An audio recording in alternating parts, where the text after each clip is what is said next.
प्यारे विद्यार्थियों, आप सब जी का निੱਘਾ स्वागत है। ਅੱਜ ਅਸੀਂ 6ਵੀਂ ਜਮਾਤ ਦੇ ਸਮਾਜਿਕ ਸਿੱਖਿਆ ਵਿਸ਼ੇ ਵਿੱਚ ਭੂਗੋਲ ਭਾਗ ਦੇ ਪਾਠ ਨੰਬਰ 3 ਧਰਤੀ ਦੀਆਂ ਗਤੀਆਂ ਦੇ ਬਾਕੀ ਰਹਿੰਦੇ ਭਾਗ ਦਾ ਅਧਿਐਨ ਕਰਾਂਗੇ। ਵਿਦਿਆਰਥੀਓ, ਆਓ ਧਿਆਨ ਨਾਲ ਇਸ ਪਾਠ ਨੂੰ ਅੱਗੋਂ ਪੜ੍ਹੀਏ। ਆਓ ਧਿਆਨ ਨਾਲ ਸਮਝੀਏ कि धरती की वार्षिक गति की है। विद्यार्थियों, ध्यान नाल समझो कि धरती अपने ग्रह पंध ते सूरज दुआले, ग्रह पंध मतलब जो रस्ता है, पंध मतलब रस्ता हुंदा है। सो सूरज दुआले 1 ਲੱਖ तो ਵੱਧ किलोमीटर प्रति घंटे की रफ्तार, मतलब कि 1 घंटा अगर आप सोचिए तो 1 घंटे दे विच धरती की जो स्पीड है दूरी तय करन दी वो 1 ਲੱਖ किलोमीटर तो भी ज्यादा धरती दूरी तय करती है। सो धरती सूरज दुआले 1 ਲੱਖ तो ਵੱਧ किलोमीटर प्रति घंटे की रफ्तार नाल सूरज दुआले जो अपना एक चक्कर है, पूरा चक्कर वो 365 दिन ਅਤੇ 1/4 ਦਾ मतलब 24 घंटे पूरे एक दिन च आउंदे हन। उसका चौथा हिस्सा 6 घंटे 365 दिन ਅਤੇ 6 घंटे विच पूरा करती है। इसे नूं धरती की वार्षिक गति कहा जाता है। धरती का सूरज दुआले एक चक्कर 365 दिन ਅਤੇ 6 घंटे विच पूरा होण करके असीं हर 4 साल बाद, जदों हर 4 साल बाद हर साल विच एक दिन वधा दिंदे हां। मतलब 28 फरवरी की बजाय 29 फरवरी भी आउंदा है। सो अगे असीं देखते हां कि धरती की वार्षिक गति होर की प्रभावित करती है। सो इस तरह बेटे हुण जिस तरह की आपां गल कीती है कि हर 4 साल बाद असीं एक दिन, एक जो साल हुंदा है चौथा साल उहदा एक दिन वधा दिंदे हां ते इस तरह हर चौथे साल बाद साल दे कुल दिन 366 हो जांदे। ये जो एक दिन वधदा है उस नाल फरवरी महीने दे 29 दिन हो जांदे हन ਅਤੇ ਅਸੀਂ इस नूं लीप दा साल आखते हैं। बाकी सालां दे 365 दिन हुंदे हन। धरती तो सूरज की दूरी लगभग 15 करोड़ किलोमीटर है। सो विद्यार्थियों, जिस तरह की आम तौर ते तुहानूं पता ही है, असीं ये कहंदे हां कि एक साल विच 365 दिन हुंदे हन और उसका जो 6 घंटे का समा है या जिसनों असीं हुणे पढ़िया सी 365 सही 1/4, सो 6 घंटे का जो समय है ये 4 साल बाद चौथे साल दे विच हर साल 6-6 घंटे जुड़न दे नाल पहले साल 6 घंटे, अगले साल 6 घंटे 12 घंटे हो गए, फिर तीसरे साल 18 घंटे हो जाएंगे तो चौथे साल 6 घंटे होर जुड़ जाण 18 घंटियां विच तो 24 घंटे हो जाते हैं। 24 घंटे का मतलब एक दिन होता है। सो एक दिन जो वध जाता है ये असी हर चौथे साल इसनूं ऐड करते हाँ फरवरी के महीने विच। सो आम तौर पर फरवरी के महीने विच 28 दिन हुंदे हन, लेकिन हर चौथे साल बाद फरवरी के महीने विच 29 दिन हो जाते हैं। ते जदों 29 दिन हुंदे हन तां असी उस साल नूं की आखदे हाँ, लीप दा साल। सो की आखदे हाँ, मेरे नाल तुसी बोलोगे लीप दा साल। सो लीप दे साल दे विच किन्ने दिन हुंदे हन? 366 दिन। सो बाकी सालां दे 365 दिन हुंदे। सो हुण तुहाडे मन विच ये भी सवाल जरूर आया होवेगा कि आखिर ये सूरज धरती तो कितनी दूर है। सो कदे भुलना नहीं विद्यार्थियों कि धरती तो सूरज की दूरी लगभग कितनी है? 15 करोड़ किलोमीटर। सो कितनी है? लगभग 15 करोड़ किलोमीटर की दूरी है। सो आप जी के सामने एक बार फिर ये तस्वीर दिखाई गई है, जिसनों देख के तुसी धरती नूं चंगी तरह फिर समझ सको। विद्यार्थियों, भूमध रेखा, करक रेखा, मकर रेखा, आर्कटिक सर्कल, अंटार्कटिक सर्कल ਅਤੇ ਧਰਤੀ ਦੇ ਧੁਰੇ। उत्तरी ध्रुव, दक्षिणी ध्रुव, जिस बारे तुहानूं पता है। सो ये रेखा जो दिखाई गई है धरती का धुरा है, ये सूरज है। सूरज की सीधियां किरणां भूमध रेखा ते पैंदियां हन, जिथे बहुत गर्मी हुंदी है। तिरछियां किरणां जो है ध्रुवां वाल पैंदी है, इत्थे गर्मी घट हुंदी है। सो इन्हां गल्लां नूं तुसीं फिर तो याद रखना है, कदे भी भुलना नहीं। सो आओ अगे देखिए कि वार्षिक गति का की प्रभाव पैंदा है।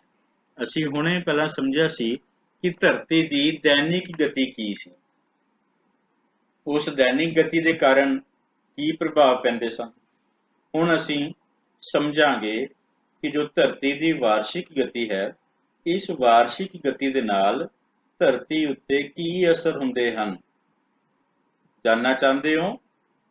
शाबाश, तुसीं सीखण लई तैयार हो विद्यार्थियों। और जदों साडा मन सीखण लई तैयार हुंदा है, असीं डबल सीख जांदे हां।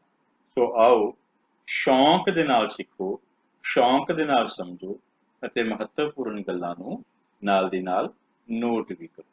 आओ विद्यार्थियों, असीं देखीए कि वार्षिक गति का की प्रभाव पैंदा है।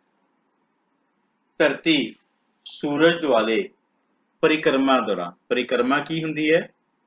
एक पूरा चक्कर, किसी दे दुआले पूरा चक्कर कट्टण नूं असीं परिक्रमा कहंदे हां।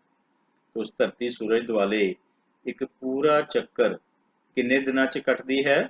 365 सही 1/4 दिन, जिसनूं असीं धरती की वार्षिक गति आखदे हां। सो फिर तो देखो कि धरती सूरज दुआले परिक्रमा दौरान अपने धुरे ते 66.5 डिग्री के कोण ते झुके होने कारण उत्तरी अर्ध गोले का अद्धे तो वध हिस्सा 21 मार्च तो 23 सितंबर तक सूरज के सामने रहिंदा है। फिर देखो कि धरती 66.5 डिग्री ते झुकी हुई हुंदी है, तुहानूं पता है। सो इस समय दौरान जो उत्तरी अर्ध गोला है, उसका अद्धे तो वध भाग तुहाडे सामने तुसीं देख सकते हो विद्यार्थियों। किधर है? अद्धे तो वध भाग सूरज के सामने हुंदा है। इस दौरान उत्तरी ध्रुव जो कि रकबे वजों सिर्फ एक बिंदु है, सारा समा दैनिक गति समय सूरज के सामने रहिंदा है, जिस कारण उत्तरी ध्रुव ते 6 महीने का दिन ਅਤੇ दक्षिणी ध्रुव उपर 6 महीने की रात हुंदी है। विद्यार्थियों, तुसीं ये गल सुन के हैरान हुंदे होवोगे कि ये किस तरह हो सकता है।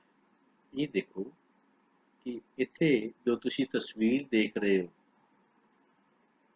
उत्तरी ध्रुव लगातार ये सूरज के सामने हुंदा है ਅਤੇ दक्षिणी ध्रुव इत्थे लगातार हनेरा है। ठीक है, सो तुसीं याद रखना है विद्यार्थियों कि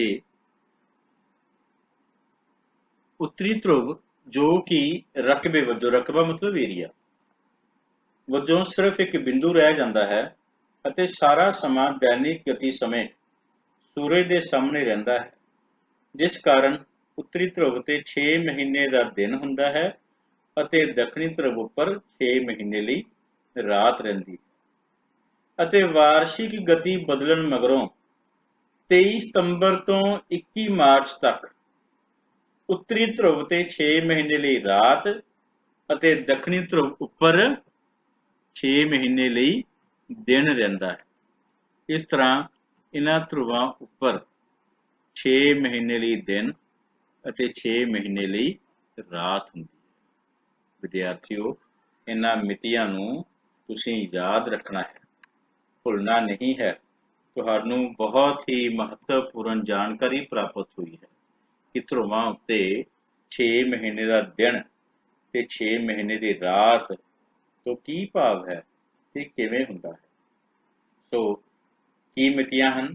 ਉੱਤਰੀ ਅਰਧ-ਗੋਲਾ ਦੇ ਲਈ ਜਿੱਥੇ 6 ਮਹੀਨੇ ਲਗਾਤਾਰ ਦਿਨ ਤੇ ਰਾਤ 21 ਮਾਰਚ ਤੋਂ 23 ਸਤੰਬਰ ਤੱਕ, ਤੇ ਵਾਰਸ਼ਿਕ ਗਤੀ ਬਦਲਣ ਮਗਰੋਂ 23 ਸਤੰਬਰ ਤੋਂ 21 ਮਾਰਚ ਤੱਕ ਇਹ ਤਰੀਕਾਂ ਯਾਦ ਰੱਖਣੀਆਂ ਹਨ।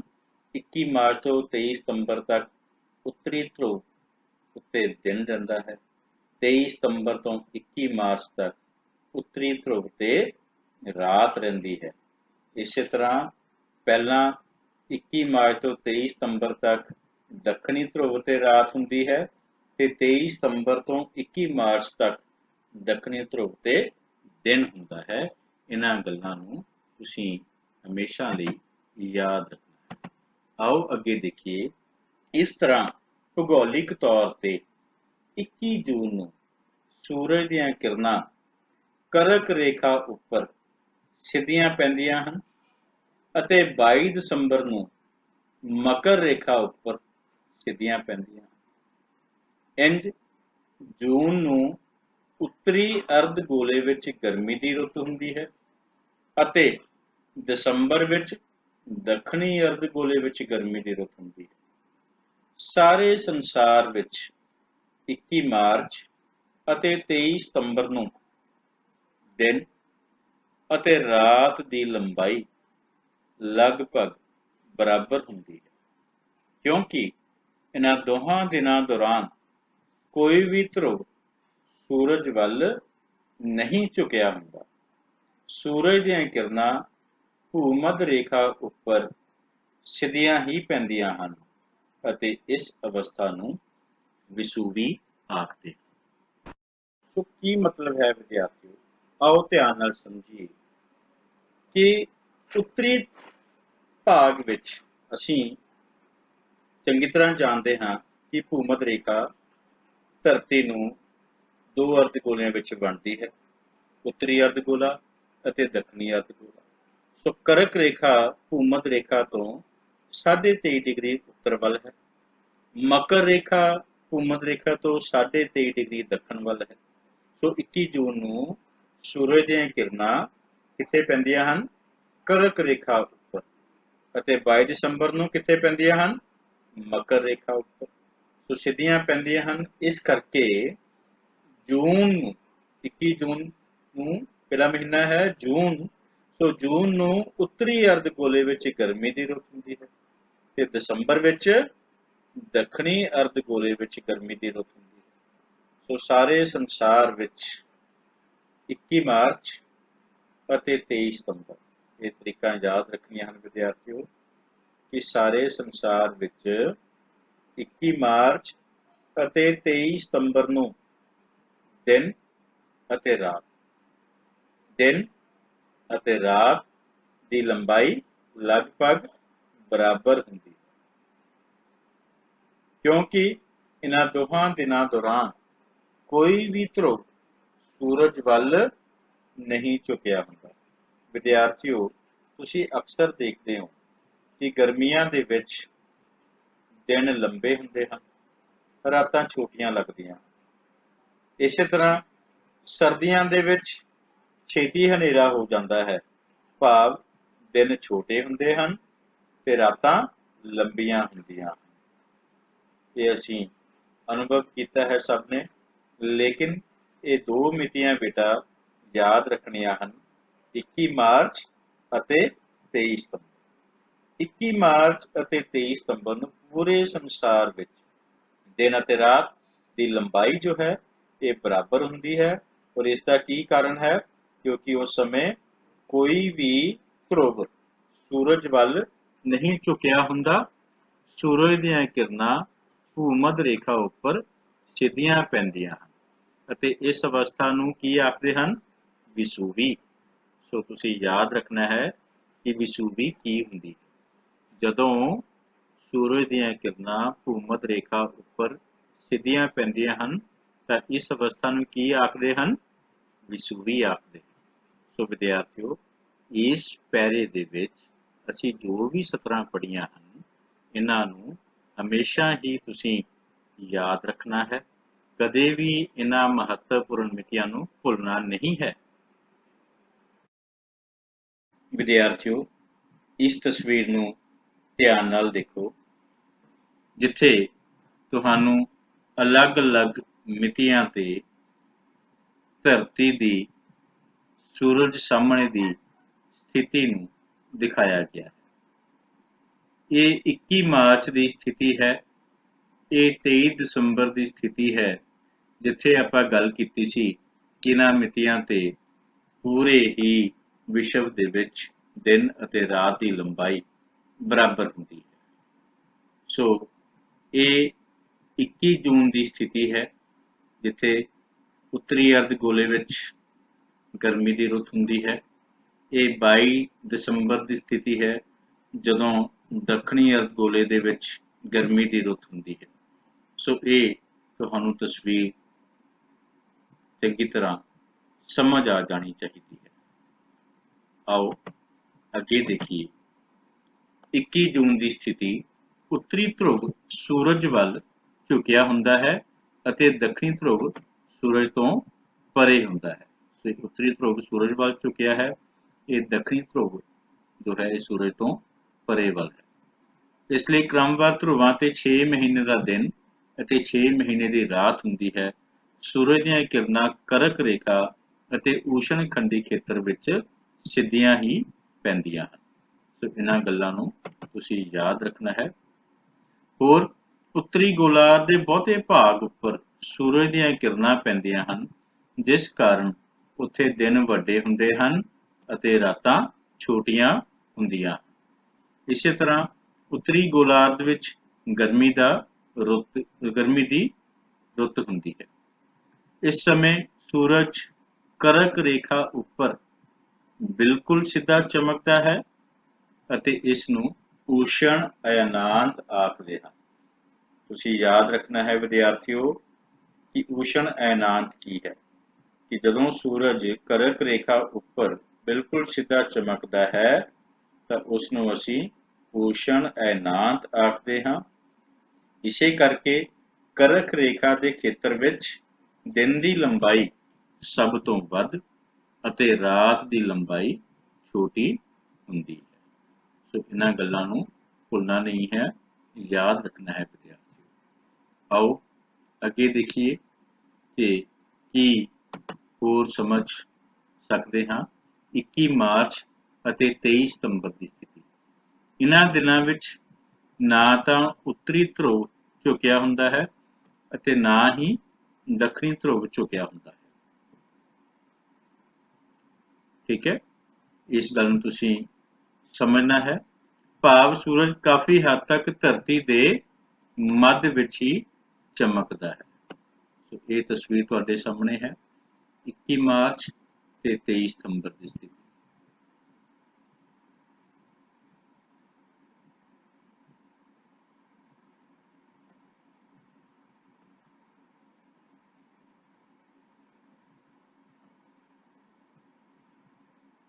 ਸੋ ਇਹਨਾਂ ਦਿਨਾਂ ਦੌਰਾਨ ਸੂਰਜ ਦੀਆਂ ਕਿਰਨਾਂ ਭੂਮੱਧ ਰੇਖਾ ਤੇ ਬਿਲਕੁਲ ਸਿੱਧੀਆਂ ਪੈਂਦੀਆਂ ਹਨ। ਇਸ ਲਈ ਪੂਰੇ ਸੰਸਾਰ ਵਿੱਚ ਦਿਨ ਅਤੇ ਰਾਤ ਦੀ ਲੰਬਾਈ ਬਰਾਬਰ ਹੁੰਦੀ ਹੈ। 21 ਮਾਰਚ ਨੂੰ ਉੱਤਰੀ ਅਰਧ ਗੋਲੇ ਵਿੱਚ ਬਸੰਤ ਰੁੱਤ ਸ਼ੁਰੂ ਹੁੰਦੀ ਹੈ ਅਤੇ ਇਸ ਲਈ ਇਸ ਦਿਨ ਨੂੰ ਬਸੰਤ ਵਿਸ਼ੂਵੀ ਆਖਦੇ ਹਨ। ਤੇ 23 ਸਤੰਬਰ ਨੂੰ ਉੱਤਰੀ ਅਰਧ ਗੋਲੇ ਵਿੱਚ ਪਤਝੜ ਰੁੱਤ ਸ਼ੁਰੂ ਹੁੰਦੀ ਹੈ, ਇਸ ਲਈ ਇਸ ਨੂੰ ਪਤਝੜ ਵਿਸ਼ੂਵੀ ਆਖਦੇ ਹਨ। ਸੋ ਯਾਦ ਰੱਖਣਾ ਹੈ ਵਿਦਿਆਰਥੀਓ ਕਿ 21 ਮਾਰਚ ਨੂੰ ਉੱਤਰੀ ਅਰਧ ਗੋਲੇ ਵਿੱਚ ਬਸੰਤ ਰੁੱਤ ਸ਼ੁਰੂ ਹੋਣ ਕਰਕੇ ਇਸ ਨੂੰ ਬਸੰਤ ਵਿਸ਼ੂਵੀ ਅਤੇ 23 ਸਤੰਬਰ ਨੂੰ ਉੱਤਰੀ ਅਰਧ ਗੋਲੇ ਵਿੱਚ ਪਤਝੜ ਰੁੱਤ ਸ਼ੁਰੂ ਹੋਣ ਕਰਕੇ ਇਸ ਨੂੰ ਪਤਝੜ ਵਿਸ਼ੂਵੀ ਆਖਦੇ ਹਨ। ਸੋ ਬਸੰਤ ਵਿਸੂਬੀ ਕੀ ਹੈ ਤੇ ਪਤਝੜ ਵਿਸੂਬੀ ਕੀ ਹੈ, ਇਹ ਆਪ ਜੀ ਨੂੰ ਚੰਗੀ ਤਰ੍ਹਾਂ ਯਾਦ ਹੋ ਜਾਣਾ ਚਾਹੀਦਾ ਹੈ। 22 ਦਸੰਬਰ ਦੀ ਸਥਿਤੀ ਦੇਖੀਏ ਤਾਂ ਇਸ ਸਥਿਤੀ ਵੇਲੇ ਦੱਖਣੀ ਧਰੁਵ ਸੂਰਜ ਵੱਲ ਝੁਕਿਆ ਹੁੰਦਾ ਹੈ। ਦੱਖਣੀ ਧਰੁਵ ਸੂਰਜ ਵੱਲ ਝੁਕਿਆ ਹੁੰਦਾ ਹੈ। ਇਹ ਆਪ ਜੀ ਦੇ ਸਾਹਮਣੇ ਹੈ। ਸੋ ਇਹ 22 ਦਸੰਬਰ ਦੀ ਸਥਿਤੀ ਹੈ। ਸੋ ਦੱਖਣੀ ਧਰੁਵ ਸੂਰਜ ਵੱਲ ਝੁਕਿਆ ਹੁੰਦਾ ਹੈ ਅਤੇ ਉੱਤਰੀ ਧਰੁਵ ਸੂਰਜ ਤੋਂ ਪਰਾਂ ਹੁੰਦਾ ਹੈ।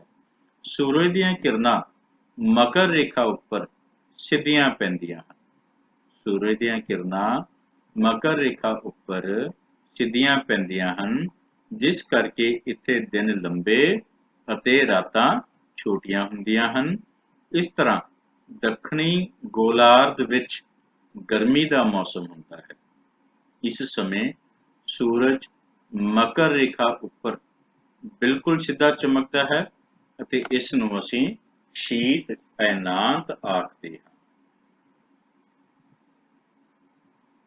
ਦੁਬਾਰਾ ਸਮਝੋ ਕਿ ਸੂਰਜ ਦੀਆਂ ਕਿਰਨਾਂ ਮਕਰ ਰੇਖਾ ਉੱਪਰ ਸਿੱਧੀਆਂ ਪੈਂਦੀਆਂ ਹਨ, ਜਿਸ ਕਰਕੇ ਇੱਥੇ ਦਿਨ ਲੰਬੇ ਤੇ ਰਾਤਾਂ ਛੋਟੀਆਂ ਹੁੰਦੀਆਂ ਹਨ। ਇਸ ਤਰ੍ਹਾਂ ਦੱਖਣੀ ਗੋਲਾਰਧ ਵਿੱਚ ਗਰਮੀ ਦਾ ਮੌਸਮ ਹੁੰਦਾ ਹੈ। ਇਸ ਸਮੇਂ ਸੂਰਜ ਮਕਰ ਰੇਖਾ ਉੱਪਰ ਬਿਲਕੁਲ ਸਿੱਧਾ ਚਮਕਦਾ ਹੈ। ਇਸ ਨੂੰ ਅਸੀਂ ਸ਼ੀਤ ਅਇਨਾਂਤ ਆਖਦੇ ਹਾਂ। ਸੋ ਵਿਦਿਆਰਥੀਓ, ਤੁਸੀਂ ਇਹਨਾਂ ਗੱਲਾਂ ਨੂੰ ਯਾਦ ਰੱਖਣਾ ਹੈ। ਇਹ ਸਥਿਤੀ ਤੁਹਾਡੇ ਸਾਹਮਣੇ ਫੇਰ ਤਸਵੀਰ ਵਜੋਂ ਦਿਖਾਈ ਗਈ ਹੈ। ਧਿਆਨ ਨਾਲ ਦੇਖੋ, ਧਿਆਨ ਦੇ ਨਾਲ ਸਮਝੋ। ਅੱਗੇ ਅਭਿਆਸ ਲਈ ਕੁਝ ਪ੍ਰਸ਼ਨ ਕਰਾਂਗੇ। ਮੈਨੂੰ ਆਸ ਹੈ ਕਿ ਤੁਹਾਨੂੰ ਪਾਠ ਚੰਗੀ ਤਰ੍ਹਾਂ ਸਮਝ ਆ ਗਿਆ ਹੋਵੇਗਾ। ਆਓ ਇਹਨਾਂ ਖਾਲੀ ਥਾਵਾਂ ਨੂੰ ਹੱਲ ਕਰੀਏ, ਇਹਨਾਂ ਨੂੰ ਚੰਗੀ ਤਰ੍ਹਾਂ ਸਮਝੀਏ ਕਿ ਕਿਸ ਤਰੀਕੇ ਦੇ ਨਾਲ ਧਰਤੀ ਦੀਆਂ ਗਤੀਆਂ ਨੇ ਦਿਨ ਰਾਤ ਬਣਨ ਵਿੱਚ, ਵੱਖਰੇ ਵੱਖਰੇ ਮੌਸਮ ਬਣਨ ਦੇ ਵਿੱਚ ਆਪਣਾ ਯੋਗਦਾਨ ਪਾਇਆ ਹੈ। ਧਰਤੀ ਦੀ ਦੈਨਿਕ ਗਤੀ ਕੀ ਹੈ, ਧਰਤੀ ਦੀ ਵਾਰਸ਼ਿਕ ਗਤੀ ਕੀ ਹੈ, ਵਿਸੂਬੀ ਸ਼ਬਦ ਕੀ ਹੈ, ਬਸੰਤ ਵਿਸੂਬੀ ਕੀ ਹੈ, ਪਤਝੜ ਵਿਸੂਬੀ ਕੀ ਹੈ, ਇਹ ਮਾਰਚ ਮਹੀਨੇ ਵਿੱਚ, ਸਤੰਬਰ ਮਹੀਨੇ ਵਿੱਚ ਦੀ ਸਥਿਤੀ ਕੀ ਹੈ, ਜੂਨ ਅਤੇ ਦਸੰਬਰ ਦੀਆਂ ਕਿਹੜੀਆਂ ਮਿਤੀਆਂ ਹਨ, ਉਹਨਾਂ ਮਿਤੀਆਂ ਦੀ ਕੀ ਮਹੱਤਤਾ ਹੈ, ਦਿਨ ਅਤੇ ਰਾਤ ਕਦੋਂ ਬਰਾਬਰ ਹੁੰਦੇ ਹਨ, ਧਰਤੀ ਉੱਤੇ ਚੱਲਣ ਵਾਲੀਆਂ ਹਵਾਵਾਂ ਕਿਸ ਪਾਸੇ ਵੱਲ ਝੁਕਦੀਆਂ ਹਨ, ਉਹ ਕਿਹੜੇ ਵਿਗਿਆਨੀ ਸਨ ਜਿਨ੍ਹਾਂ ਨੇ ਧਰਤੀ ਅਤੇ ਸੂਰਜ ਦੇ ਘੁੰਮਣ ਸੰਬੰਧੀ ਕਿ ਕੌਣ ਖੜਾ ਹੈ ਤੇ ਕੌਣ ਘੁੰਮ ਰਿਹਾ ਹੈ, ਸੂਰਜ ਖੜਾ ਹੈ, ਧਰਤੀ ਘੁੰਮ ਰਹੀ ਹੈ, ਇਹ ਖੋਜ ਕਿਹੜੇ ਮਹਾਨ ਵਿਗਿਆਨੀ ਨੇ ਕੀਤੀ ਸੀ। ਹਵਾਵਾਂ ਦੇ ਚੱਲਣ ਸੰਬੰਧੀ ਕਿਸ ਵਿਗਿਆਨੀ ਨੇ ਵਿਚਾਰ ਦਿੱਤੇ ਸੀ। ਇਹ ਸਾਰਾ ਕੁਝ ਵਿਦਿਆਰਥੀਓ ਯਾਦ ਰੱਖਣਾ ਸਾਡਾ ਫਰਜ਼ ਬਣਦਾ ਹੈ, ਕਿਉਂਕਿ ਐਗਜ਼ਾਮ ਦੇ ਵਿੱਚ ਜੇ ਅਸੀਂ ਇਹਨਾਂ ਗੱਲਾਂ ਨੂੰ ਅੱਜ ਯਾਦ ਰੱਖ ਲਿਆ ਤਾਂ ਫਿਰ ਕੋਈ ਵੀ ਅਭਿਆਸ ਹੋਵੇ, ਕੋਈ ਵੀ ਐਗਜ਼ਾਮ ਹੋਵੇ, ਤੁਸੀਂ ਫਟਾਫਟ ਉਹਨਾਂ ਪ੍ਰਸ਼ਨਾਂ ਦੇ ਉੱਤਰ ਦੇ ਪਾਓ। ਆਓ ਖਾਲੀ ਸਥਾਨ ਭਰੀਏ। ਧਰਤੀ ਡੈਸ਼ ਦਿਸ਼ਾ ਤੋਂ ਡੈਸ਼ ਵੱਲ ਘੁੰਮਦੀ ਹੈ। ਆਪ ਜੀ ਨੂੰ ਚੰਗੀ ਤਰ੍ਹਾਂ ਸਮਝ ਆ ਚੁੱਕੀ ਹੋਏਗੀ ਕਿ ਧਰਤੀ ਪੱਛਮ ਦਿਸ਼ਾ ਤੋਂ ਪੂਰਬ ਦਿਸ਼ਾ ਵੱਲ ਘੁੰਮਦੀ ਹੈ। ਅਸੀਂ ਚੰਗੀ ਤਰ੍ਹਾਂ ਇਸ ਗੱਲ ਨੂੰ ਸਮਝਿਆ ਸੀ ਔਰ ਇਸ ਨੂੰ ਇੱਕ ਤਸਵੀਰ ਰਾਹੀਂ ਵੀ ਤੁਸੀਂ ਯਾਦ ਰੱਖ ਸਕਦੇ ਹੋ ਕਿ ਜੋ ਧਰਤੀ ਹੈ ਉਹ ਪੱਛਮ ਤੋਂ ਪੂਰਬ ਵੱਲ ਘੁੰਮਦੀ ਹੈ। ਤੇ ਤੁਸੀਂ ਦੇਖੋ ਕਿ ਪੱਛਮ ਤੋਂ ਪੂਰਬ ਵੱਲ ਘੁੰਮਣ ਦੀ ਜੋ ਗਤੀ ਹੈ ਉਹ ਤੁਹਾਨੂੰ ਇਸ ਤਸਵੀਰ ਤੋਂ ਚੰਗੀ ਤਰ੍ਹਾਂ ਸਮਝ ਆ ਜਾਣੀ ਚਾਹੀਦੀ ਹੈ। ਸੋ ਧਰਤੀ ਪੱਛਮ ਦਿਸ਼ਾ ਤੋਂ ਪੂਰਬ ਵੱਲ ਘੁੰਮਦੀ ਹੈ। ਡੈਸ਼ ਇੱਕ ਕਲਪਿਤ ਕਿੱਲੀ ਹੈ ਜਿਸ ਦੁਆਲੇ ਧਰਤੀ ਘੁੰਮਦੀ ਹੈ। विद्यार्थियों धुरा जो है वो एक कल्पित किली है जिस दुआले धरती घूमती है। इस तस्वीर 'ਚ ਤੁਸੀਂ देखो कि ਇਹ ਧਰਤੀ ਦਾ ਧੁਰਾ ਧਰਤੀ ਜਦੋਂ ਆਪਣੇ ਧੁਰੇ ਤੇ ਘੁੰਮਦੀ ਹੈ तो ਇਹ ਐਰੋ ਦਿਖਾ ਰਿਹਾ ਹੈ ਕਿ ਪੱਛਮ ਤੋਂ ਪੂਰਬ ਵੱਲ ਨੂੰ ਧਰਤੀ ਆਪਣੇ ਧੁਰੇ ਤੇ ਘੁੰਮਦੀ ਹੈ। ਸੋ ਧੁਰਾ ਧਰਤੀ ਦਾ ਕੀ ਹੈ? ਇੱਕ ਕਲਪਿਤ ਕਿੱਲੀ ਹੈ, ਕਲਪਿਤ ਰੇਖਾ ਹੈ। ਠੀਕ ਹੈ। ਅੱਗੇ ਧਰਤੀ ਜਿਸ ਪੰਧ ਰਾਹੀਂ ਜਿਸ ਪਥ ਰਾਹੀਂ ਸੂਰਜ ਦੁਆਲੇ ਚੱਕਰ ਨੂੰ ਕੱਟਦੀ ਹੈ ਉਸਨੂੰ ਗ੍ਰਹਿ ਪੰਧ ਆਖਦੇ ਹਨ। ਧਰਤੀ ਜਿਸ ਰਾਸਤੇ ਦੁਆਰਾ ਸੂਰਜ ਦੁਆਲੇ ਚੱਕਰ ਕੱਟਦੀ ਹੈ ਉਸ ਨੂੰ ਅਸੀਂ ਕੀ ਆਖਦੇ ਹਾਂ?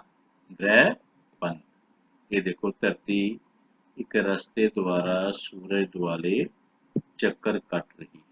ਸੋ ਇਹ ਸੂਰਜ ਹੈ, ਇਹ ਧਰਤੀ ਘੁੰਮ ਰਹੀ ਹੈ। ਇਹ ਦੋ ਰਸਤਾ ਧਰਤੀ ਨੇ ਲਿਆ ਹੋਇਆ ਹੈ। ਇਹ ਕੀ ਹੈ? ਗ੍ਰਹਿ ਪੰਧ। ਪੰਧ ਮਤਲਬ ਰਸਤਾ ਹੁੰਦਾ ਹੈ। ਯਾਦ ਰੱਖਣਾ ਹੈ ਹਮੇਸ਼ਾ ਵਿਦਿਆਰਥੀਓ। ਨੈਕਸਟ ਸੱਸਾ ਭਾਗ ਡੈਸ਼ ਖੇਤਰਾਂ ਵਿੱਚ 6 ਮਹੀਨੇ ਦਿਨ ਅਤੇ 6 ਮਹੀਨੇ ਰਾਤ ਹੁੰਦੀ ਹੈ। ਕਿਹੜੇ ਖੇਤਰਾਂ ਵਿੱਚ? ਬਿਲਕੁਲ ਠੀਕ, ਧਰੁਵੀ ਖੇਤਰਾਂ ਦੇ ਵਿੱਚ। ਨੈਕਸਟ ਹੈ ਲੀਪ ਦਾ ਸਾਲ ਹਰ ਡੈਸ਼ ਸਾਲ ਬਾਅਦ ਆਉਂਦਾ ਹੈ। ਕਿੰਨੇ ਸਾਲਾਂ ਬਾਅਦ ਆਉਂਦਾ ਹੈ? 4 ਸਾਲ ਬਾਅਦ ਆਉਂਦਾ ਹੈ ਅਤੇ ਇਸ ਵਿੱਚ ਡੈਸ਼ ਦਿਨ ਹੁੰਦੇ ਹਨ 366 ਦਿਨ ਹੁੰਦੇ ਹਨ। ਦਿਨ ਰਾਤ ਡੈਸ਼ ਗਤੀ ਕਾਰਨ ਅਤੇ ਰੁੱਤਾਂ ਦੀ ਤਬਦੀਲੀ ਡੈਸ਼ ਗਤੀ ਕਾਰਨ ਹੁੰਦੀ ਹੈ। ਸੋ ਦਿਨ ਰਾਤ ਦੈਨਿਕ ਗਤੀ ਕਾਰਨ ਬਣਦੇ ਹਨ ਅਤੇ ਰੁੱਤਾਂ ਦੀ ਤਬਦੀਲੀ ਵਾਰਸ਼ਿਕ ਗਤੀ ਕਾਰਨ ਹੁੰਦੀ ਹੈ। 21 ਜੂਨ ਨੂੰ ਡੈਸ਼ ਰੇਖਾ ਤੇ ਸਿੱਧਾ ਚਮਕਦਾ ਹੈ। ਸੂਰਜ 21 ਜੂਨ ਨੂੰ ਕਰਕ ਰੇਖਾ ਤੇ ਸਿੱਧਾ ਚਮਕਦਾ ਹੈ। ਸੂਰਜ ਧਰਤੀ ਤੋਂ ਡੈਸ਼ ਕਿਲੋਮੀਟਰ ਦੂਰ ਹੈ। ਸੂਰਜ ਧਰਤੀ ਤੋਂ ਲਗਭਗ 15 ਕਰੋੜ ਕਿਲੋਮੀਟਰ ਦੂਰ ਹੈ।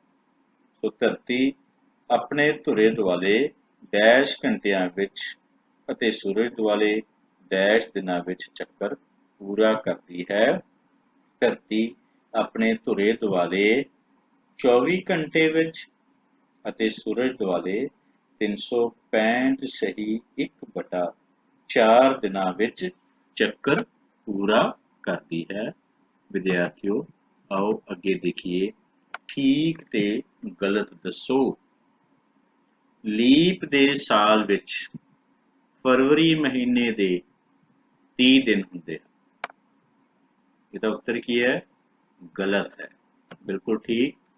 ਕਿੰਨੇ ਦਿਨ ਹੁੰਦੇ ਹਨ ਫਰਵਰੀ ਮਹੀਨੇ 'ਚ? 29 ਦਿਨ।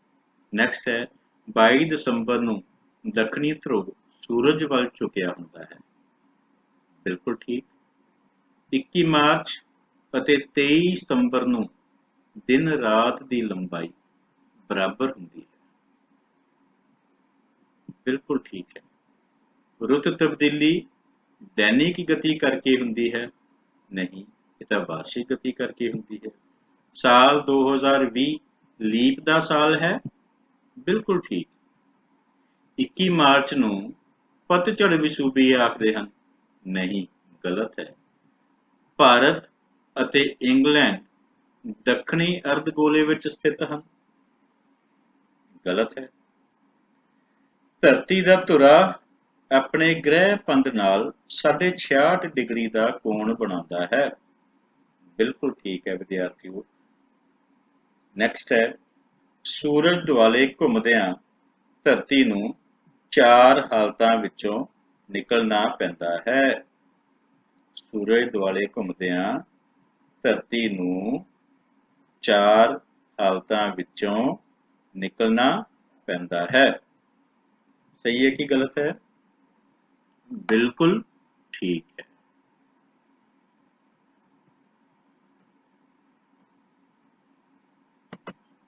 ਸੋ ਮੈਨੂੰ ਆਸ ਹੈ ਕਿ ਤੁਸੀਂ ਇਸ ਪਾਠ ਨੂੰ ਪੂਰੇ ਧਿਆਨ ਨਾਲ ਸਮਝ ਲਿਆ ਹੋਵੇਗਾ।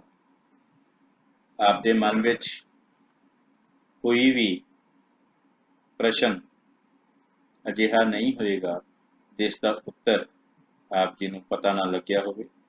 ਵਿਦਿਆਰਥੀਓ ਜੋ ਕੁਝ ਵੀ ਤੁਸੀਂ ਅੱਜ ਸਮਝਿਆ ਹੈ ਉਸ ਨੂੰ ਯਾਦ ਰੱਖਣਾ ਹੈ, ਉਸ ਦੀ ਦੁਹਰਾਈ ਕਰਨੀ ਹੈ।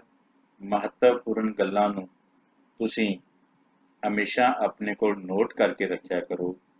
ਆਪ ਸਭ ਨੇ ਇਸ ਪਾਠ ਨੂੰ ਹੋਰ ਧਿਆਨ ਨਾਲ ਯਾਦ ਕਰਨਾ ਹੈ।